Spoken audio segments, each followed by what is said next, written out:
Kisah hidup Syekh Abdul Qadir Al-Jailani, Cahaya dari Gilan.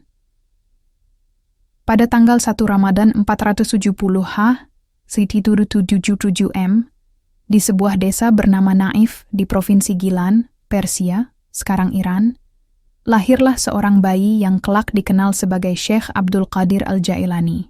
Nama Al-Jailani merujuk pada tempat kelahirannya, Gilan. Beliau berasal dari keturunan mulia.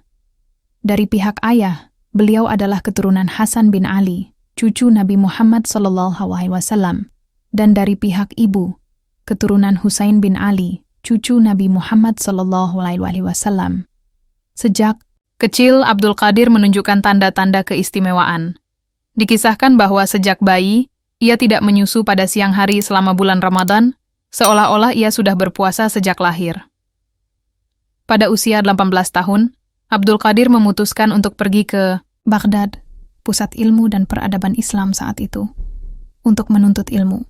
Ibunya, yang sangat mencintainya, memberikan 40 dinar yang dijahitkan ke dalam bajunya dan berpesan, "Nak, jangan pernah berdusta apapun yang terjadi." Dalam perjalanan ke Baghdad, rombongan Abdul Qadir diserang oleh perampok.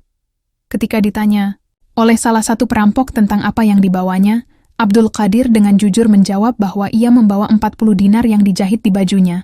Kejujuran ini mengejutkan para perampok, dan akhirnya pemimpin mereka bertobat setelah mendengar alasan Abdul Qadir tidak berbohong karena pesan ibunya. Setibanya di Baghdad, Abdul Qadir belajar kepada ulama-ulama besar seperti Abu Sa'id Mubarak Makhzumi dan Ibnu Aqil dalam bidang fikih dan hadis, serta kepada Abul Khair Hamad Ibnu Muslim Al-Dabbas dalam bidang tasawuf. Setelah bertahun-tahun menuntut ilmu, Abdul Qadir mulai mengajar dan berdakwah. Ia dikenal sebagai ulama yang menggabungkan ilmu syariat dan hakikat, serta mampu menyentuh hati berbagai kalangan. Majelis ilmunya dihadiri oleh ribuan orang dari berbagai penjuru. Abdul Qadir juga mendirikan tarekat Qadiriyah, salah satu tarekat sufi yang terkenal dan masih berkembang hingga kini. Syekh Abdul Qadir Al-Jailani dikenal memiliki banyak karomah keistimewaan yang luar biasa. Beberapa di antaranya adalah jin takut mendengar. Namanya, dikisahkan bahwa seseorang yang kesurupan sembuh hanya dengan mendengar nama Syekh Abdul Qadir Al-Jailani, memerintah angin. Ketika seorang nenek mengadu bahwa padinya dimakan burung, Syekh Abdul Qadir memerintahkan angin untuk menurunkan burung-burung tersebut, dan padi yang dimakan dikembalikan. Berpuasa.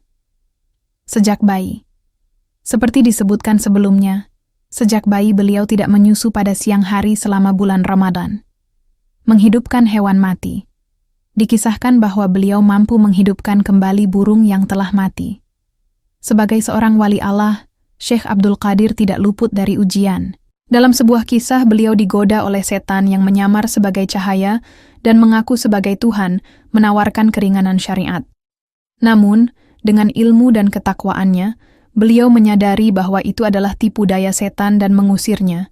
Syekh Abdul Qadir Al-Jailani wafat pada tanggal 11 Rabiul Akhir 561 1966 M di Baghdad, Irak.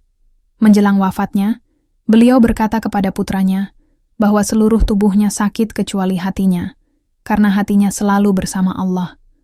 Warisan beliau tidak hanya berupa karya-karya tulis dan tarekat, tetapi juga teladan dalam kejujuran, ketakwaan, dan pengabdian kepada Allah. Kisah hidup Syekh Abdul Qadir Al-Jailani adalah contoh nyata bagaimana kejujuran, ketekunan dalam menuntut ilmu, dan ketakwaan dapat mengangkat derajat seseorang. Beliau adalah cahaya dari Gilan yang menerangi dunia Islam dengan ilmunya.